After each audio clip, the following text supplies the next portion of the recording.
That's one of the big ones. And then if they use abortive pharmaceuticals, in other words, they give them drugs that were going to kill the kid, well, those can have side effects and can go wrong. So again, there has to be some level of regular follow-up and checkup and oversight done by medically trained personnel, by doctors. So these laws, and then of course they also changed the time limit for abortions because science kind of caught up here and said, it's been proven that after a certain week number, I want to say it's anywhere between 20 and 26. I've seen different things, different miracles, so to speak, happen there.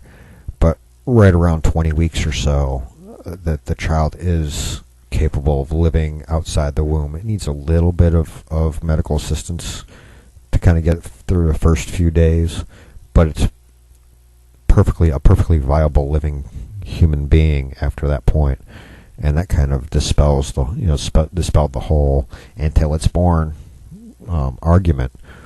So Texas, going in line with the current scientific discoveries, made the limits at 20 weeks, basically eliminating late-term abortions except in some exceptions, and very, very narrow exceptions there. Well, of course, this law has gone into several federal courts and been upheld so far. And what that has led to is a vast decrease in the number of abortion clinics, because you have these clinics that can't get their admissions privileges. That could be because the only hospital within range happens to be one that is run by a Catholic foundation or is tied to the Catholic Church, and they don't do abortions, and they won't grant admissions policies to abortionists. And they're completely within their First Amendment rights to do that, to deny those. So that led to several of the clinics having to close, and there's other provisions that had to go in because basically abortion clinics got listed as ambulatory surgical clinics, meaning you go in, you have your operation, and you do a little bit of recovery time, and the same day you walk out, or waddle out as the case might be. So when it comes to the abortions, they're the same thing. It's a surgery. It's an elective surgery in most cases. You're deciding to have this abortion. It's not a life-saving procedure. I almost hate to put it this way. It's kind of a cosmetic surgery type thing. You want the baby bump gone, I guess. I know, kind of a twisted way to look at it. Go ahead and slam me over that one. Anyway, you would think that the closing of, I want to say it's close to 40% of the abortion clinics, 46% have had to close across the state. And you would think that it would have an equal or a close to equal percentage of a decrease in abortions performed in the state. Well, the drop was only by 13%, not 46%, and the number of abortions performed in Texas. So the law didn't have as big of an impact as a lot of the pro-choice, if you want to call them pro-choicers, the pro-abortion people want you to believe. And there's a big difference between pro-abortion and pro-choice. Pro-choice is sitting back and saying, you can choose to do that if you want to. I'm staying out of it. Not my business, not my child. If it's mine, I decide the way I want to decide. But if you're going to do it, be safe. That's kind of pro-choice. Pro-abortion is, you need to have abortions available so that we can reduce the poverty by killing poor people and killing people of certain races and doing genocide and that stuff and eugenics. the Gosno type crowd, or the Margaret Sanger type crowd. Planned Parenthood. They're pro-abortion. They're not pro-choice. There's a difference. But in any way, shape, or form, they want you to believe that this has had the Texas laws have had a devastating effect and completely removed the choice for women. And the statistics demonstrate that is not true. There's been a 13% decline. That 13% decline could be because now they no longer have, an available clinic, or it could be because that moment of crisis has passed, and now these mothers have had time to get past that crisis, that emotional response, and think things through and really examine their hearts and change their minds. That could be one of the reasons.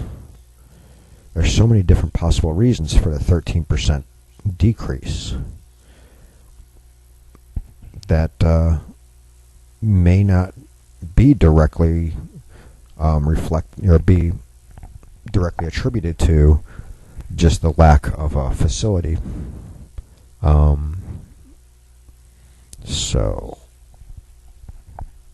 there's all kinds of considerations there. But for those who are on the pro-life front, that is a 13% drop. 13%.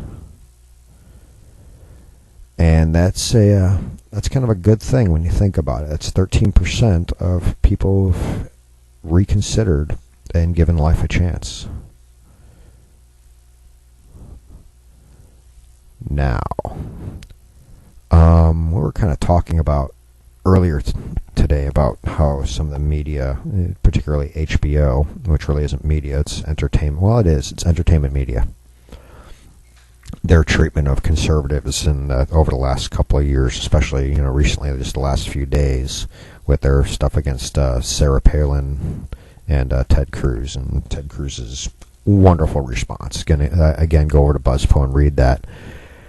You'll be quite pleased, I think, with the level of wit coming out of the junior senator from Texas.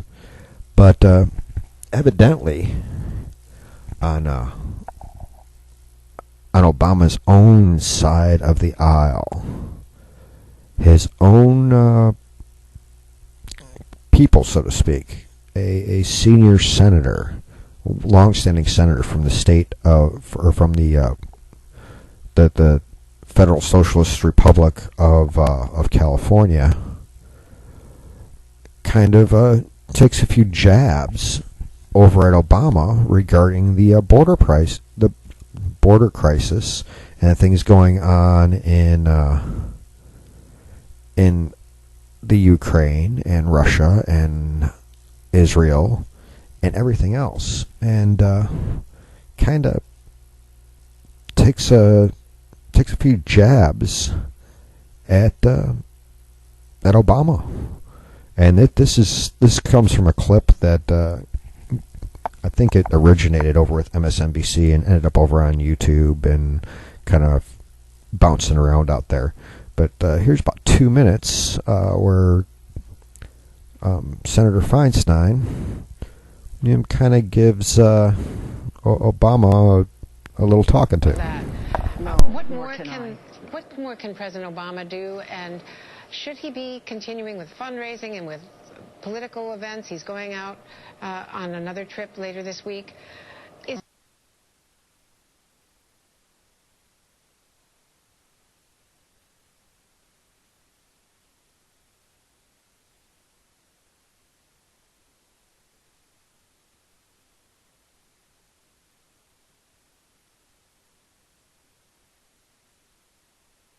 Of that. What more can President Obama do, and should he be continuing with fundraising and with political events? He's going out on another trip later this week. Okay, folks. looks like the audio there kind of got jacked up, as happens sometimes in radio. The video and the audio don't match up quite well. But basically, Feinstein kind of said this. She said, "Look, I'm not going to tell the president what to do, but I think the world would very much respect his increased attention on these matters. The leader of the free world has to be strong." And she kind of sort of jabbed at him for taking vacations and going and playing golf with all this stuff going on and not really doing much about it. So, yeah, coming from his own side of the aisle, our wonderful anti-Second Amendment Senator Feinstein kind of told President Obama, "Hey, young man, go do your JOB. You know, it kind of needs to be done, and you haven't done it in 6 years, so it might be time to start." Yeah. Well, that's kind of winding us up for the, we did kind of talk. Hey, I'm being yelled at by a blue healer here. He's telling me, "Hey, we have to cover this story."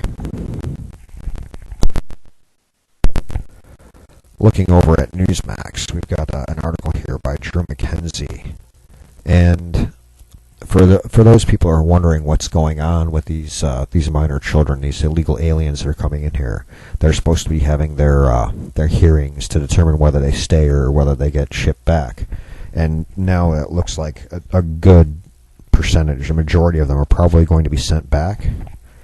Well, for some reason, they're not showing at their deportation hearings. In fact, the Justice Department estimates it's in the thousands that are not showing to their hearings that will determine whether they stay or whether they go. In fact, 18 out of 20 are not even are failing to show up at their hearings, and just in Dallas alone, 18 out of 20 did not show. That's 90%. Weren't even there.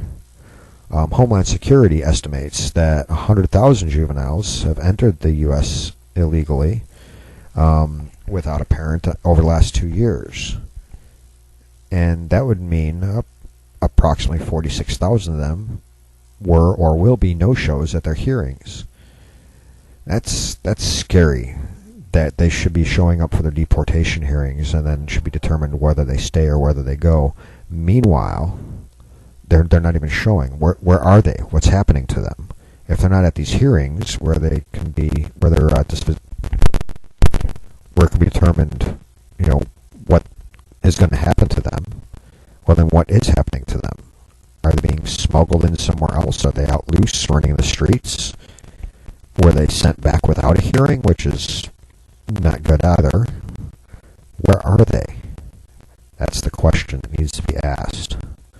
So, as you think about the tuberculosis running rampant in your backyard and in your neighborhood, wonder if there isn't some illegal alien kid who is supposed to show up at a deportation hearing who's living in your shed. Just food for thought. Well, this has been a great show on this Thursday, July 24th, 2014. And I think we're going to sign off a couple minutes early today because we've covered a lot. And going any further, we just might drag you down. And we want you to be kind of looking forward to the end of the week here and enjoying the rest of the day. So, without further ado, we'll just wrap it up for the day right here and say, meet us back here tomorrow. And remember, our call-in number for those of you who are listening live between 8 and 9 a.m. Central Time is 520-226-8567. And we'll see you back here tomorrow. Same bat time, same bat channel. Bye-bye.